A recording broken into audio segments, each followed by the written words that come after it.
बार फिर से आप लोगों के सामने आज एक नए टॉपिक के साथ। यह टॉपिक विशेषतः भारतीय स्वतंत्रता संग्राम का एक ऐसा टॉपिक है या एक ऐसा विषय है जिसके बारे में जितना कुछ कहा जाए उतना कम है। आपको मैं बता दूं कि विश्व इतिहास में भारतीय स्वतंत्रता संग्राम की जो स्थिति है वो बिल्कुल अलग है। और अलग इसलिए है कि एक व्यापारी कंपनी जो ईस्ट इंडिया कंपनी थी वो कैसे भारत में आती है और आकर यहाँ पर धीरे धीरे जो यहाँ की वस्तु स्थिति को समझकर एक व्यापारी से वो एक राजनीतिक रूप से इस पर अधिकार प्राप्त कर लेती है। तो उसी संदर्भ में आज हम पढ़ेंगे एक ऐसे कानून के बारे में जिसके बारे में लोग ये मानते हैं कि यह एक काला कानून था। बिल्कुल आपने ठीक समझा, मैं उसी कानून की बात कर रहा हूँ तो जिसे आप रॉलेट एक्ट के नाम से जानते हैं। लेकिन क्या आपको पता है कि इसका नाम रॉलेट एक्ट नहीं था? इसका अगर वास्तविक कुछ नाम था तो आप आइए चलते हैं ब्लैक बोर्ड पर और देखते हैं कि क्या था। यह जो कानून था या इसका जो एक्ट था उसका नाम था क्रांतिकारी एवं अराजकता अधिनियम 1919। इसके बारे में हम थोड़ा डिटेल्स में जाएं या इसके बारे में जाने उससे पहले मैं आपको एक चीज बता दूं कि दुनिया में होने वाली कोई भी घटना या यूं कहें कि इतिहास में होने वाली कोई भी घटना यूं ही नहीं होती है। हर एक घटनाओं के पीछे कुछ न कुछ कारण होता है और कारण ही घटनाओं को जन्म देती है। तो यहाँ पे भी वो बात बिल्कुल लाजमी है। सिंधु घाटी सभ्यता को हमने पढ़ा था, उसमें भी कुछ कारण थे, उसका उत्थान हुआ, उसका पतन हुआ। उसी तरह से अगर हम भारतीय इतिहास के हर एक पहलुओं को देखेंगे तो आपको ज्ञात होगा कि इतिहास में होने वाली कोई भी घटना, एक छोटी सी घटना एक बड़े इतिहास को जन्म देती है। तो यहाँ पे भी रॉलेट एक्ट की जो घटना है वो यूं ही नहीं हुई, उसके पीछे कई कारण थे। तो बात कब की है? बात 1919 ईस्वी की है। 1919 ईस्वी में एक ऐसे कानून को ब्रिटिश गवर्नमेंट ने बनाया जिसके बारे में ये कहा जाता है यह एक ऐसा कानून था जिसमें किसी भी व्यक्ति को संदेह के आधार पर बंद कर दिया जाता था। संदेह के आधार पर बंद करना मतलब किसी भी व्यक्ति पर अगर संदेह होता तो उसे गिरफ्तार कर लिया जाता था। उसके अतिरिक्त ये किस लिए होता था? क्योंकि राजनीतिक गतिविधियों में जो लोग संलग्न होते थे उन्हें इस कानून के अंतर्गत उन्हें प्रचारित किया जाता था।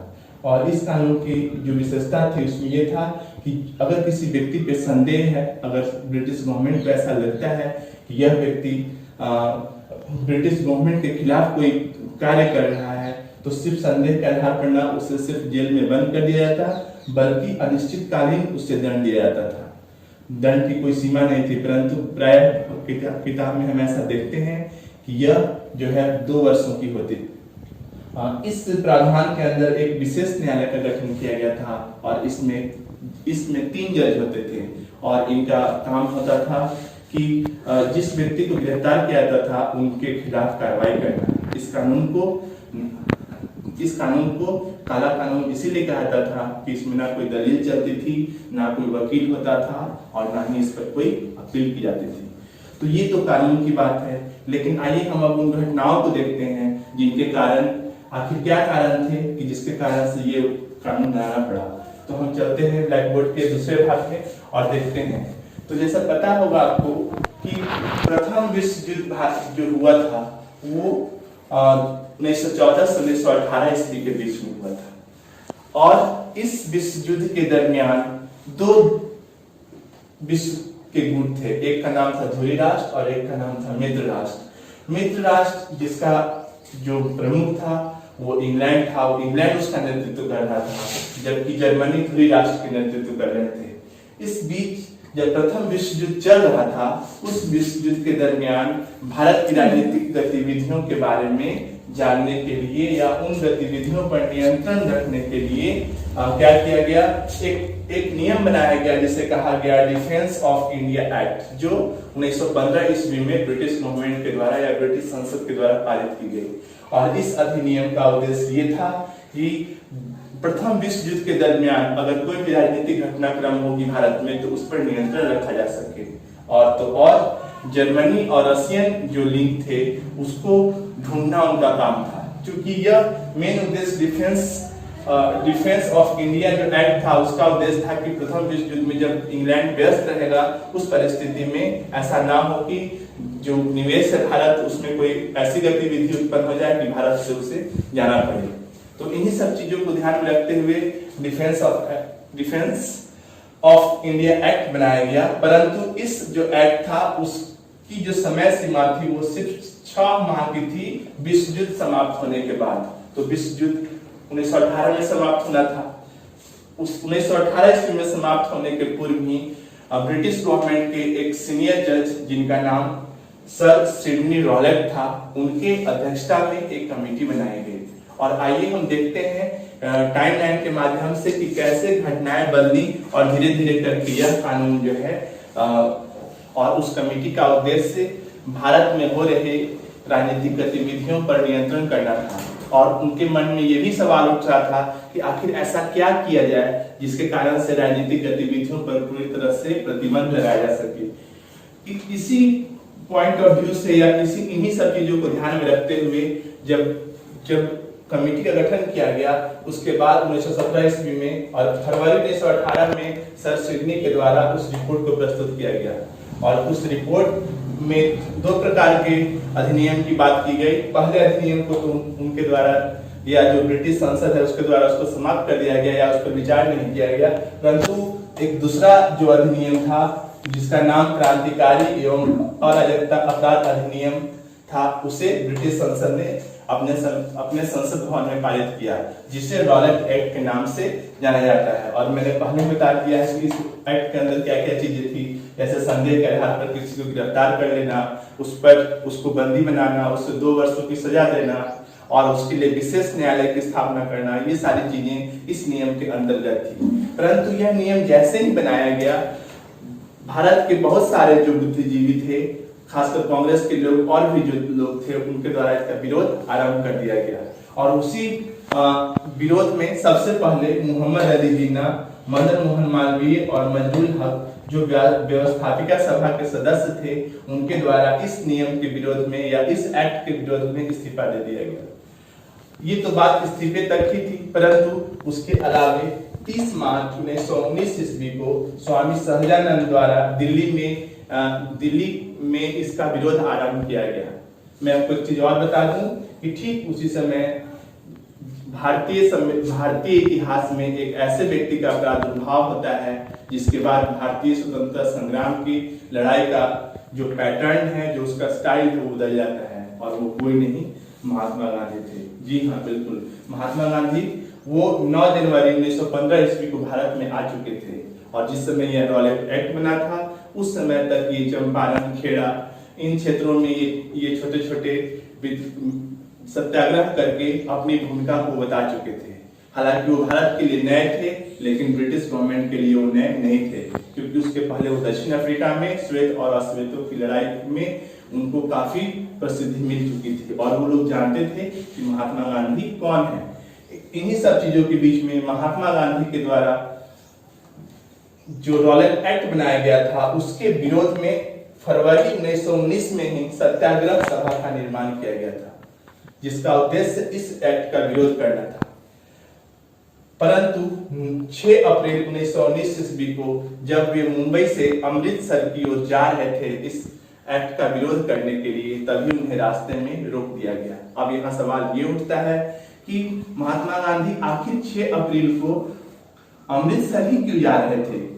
तो मैं आपको बता दूं जानकारी के लिए कि जब प्रथम विश्व युद्ध होता है, तो प्रथम विश्व युद्ध में बहुत सारे सिख भाई जो पंजाब के नौयुवक थे, उन्हें युद्ध में शामिल किया गया था।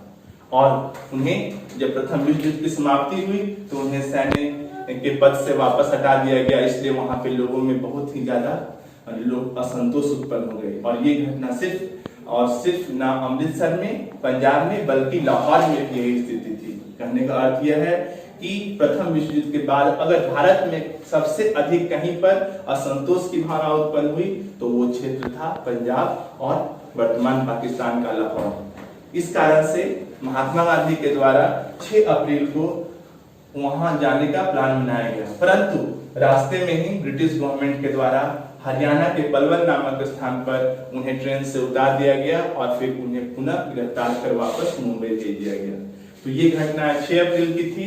धीरे धीरे यह जो विरोध था रॉलेट एक्ट के प्रति, वो देश के बहुत सारे नौयुवक और लोगों में फैलने लगा, जिसकी कड़ी में महात्मा गांधी की गिरफ्तारी एक महत्वपूर्ण भूमिका निभाती है। आगे आने वाले घटने क्रम में हम देखते हैं तो उसके ठीक कुछ दिनों के बाद यानी कि 9 अप्रैल को उस समय के कैलेंडर के अनुसार अमृतसर में रामनवमी का पर्व एक बड़े धूमधाम से हिंदू और लोग मनाते थे और उस दिन भी अमृतसर में रामनवमी का पर्व मनाया जा रहा था और उसी पर्व में वहां के 2 स्थानीय नेता डॉक्टर सत्यपाल और पिचलू इनके नेतृत्व में हिंदू मुस्लिम एकता रैली का भी आयोजन किया गया। इस रैली के आयोजन का उद्देश्य हिंदू मुस्लिम एकता को दिखाना था और रॉलेट एक्ट जैसे नियम के विरोध में ब्रिटिश गवर्नमेंट को ये सूचना देना था कि जो आपके द्वारा ये नियम बनाया गया है वो बिल्कुल अतार्किक है और कहीं ना कहीं इससे लोगों में भारी असंतोष उत्पन्न है। परंतु ब्रिटिश गवर्नमेंट के द्वारा वहां के स्थानीय डिप्टी कमिश्नर के द्वारा डॉक्टर सत्यपाल और पिचलू को गिरफ्तार कर दिया गया।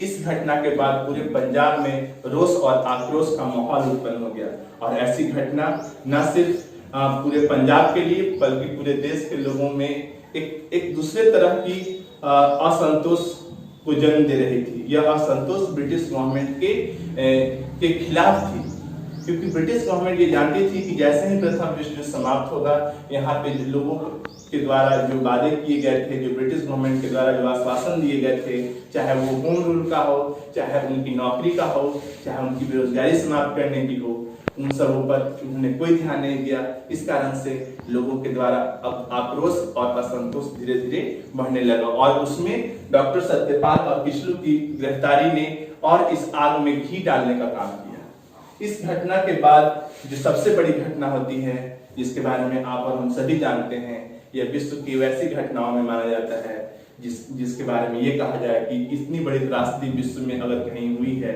और इतनी दर्दनाक घटना अगर हुई है तो शायद कहीं नहीं हुई है। हाँ, आप बिल्कुल ठीक समझिए, मैं जालियांवाला बाग हत्याकांड के बारे में बात कर रहा हूँ।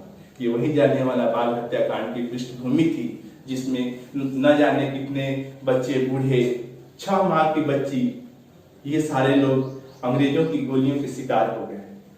तो हम इस घटना, ये जो रॉलेट एक्ट थी, उसने एक ऐसी घटना को जन्म दिया जिसने न सिर्फ अंग्रेजों के प्रति भारत की सोचने की भूमिका को बदल दी, बल्कि अब भारत में अंग्रेज और भारतीयों के बीच आर पार की लड़ाई को शुरू किया। तो हम अगले चरण में हम देखेंगे कि जालियांवाला बाग हत्याकांड के दिन कौन कौन सी ऐसी घटनाएं हुई जिन घटनाओं के बाद जालियांवाला बाग जैसा त्रासदी उत्पन्न हुआ।